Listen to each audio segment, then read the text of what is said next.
On the day of my divorce, my ex-mother-in-law updates her social media with a photo. It's my husband's mistress ultrasound, she's pregnant. Their friends and family congratulate her. Meanwhile, I share a premarital medical report. It belongs to her son, Owen Wade. It also clearly indicates he has congenital necrospermia. There's no way I'll want a man who can't have kids. I met Owen Wade in college, and we started dating after graduation. My paycheck after graduation was pretty slim. I was barely getting by, and the best I could afford was renting a place in a half-finished building.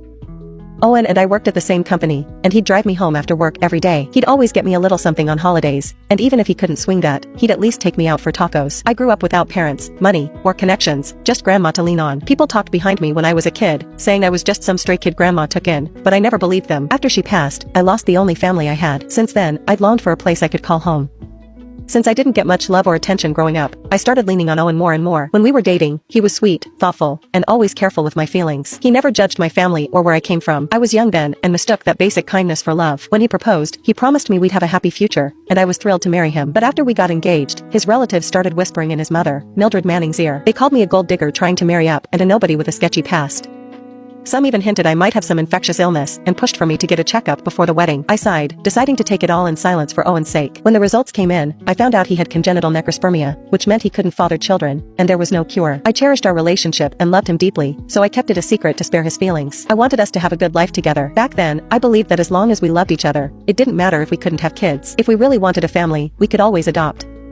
But while I thought that way, others didn't. After Owen and I married, Mildred kept making things tough for me. She started by pressuring me to quit my job, have kids, and be a housewife. I pushed back at first, but then Owen got on board, asking me to do the same. Besides, he started treating me even better and promised he'd bring in the money while I just kicked back at home. I bought into all his sweet talk, quit my job, and became a housewife. I never expected that after getting married, I'd be hit with an endless cycle of frustration and heartache. Every morning, I woke up early to make breakfast. After everyone had eaten, I would do the laundry, mop the floors, and wash the dishes. One morning, just as I finished cleaning and heading to my room, Mildred threw a basin of underwear at me. It wasn't the first time she expected me to wash her intimates. I sighed and said, "Underwear is personal, Mildred. You really should be washing that yourself." She was texting someone on WhatsApp to come over for a card game. She looked up and glared at me. "If I tell you to wash it, just do it. Why are you making such a big deal?" I refused. I dumped the basin in the bathroom and went back to my room to change the sheets. Mildred started yelling from the living room, "Oh, you think you're something now? Do you think Owen married you so he could treat you like a queen? Go and take a good look in the mirror. You actually think you're a swan, huh? Get out now and wash those, or I'll call Owen back to put you in your place." I couldn't take it anymore. "I married into your family, Mildred, but I'm not your maid. I didn't take a single cent from your family when I married Owen. If you want a maid, why don't you hire one?"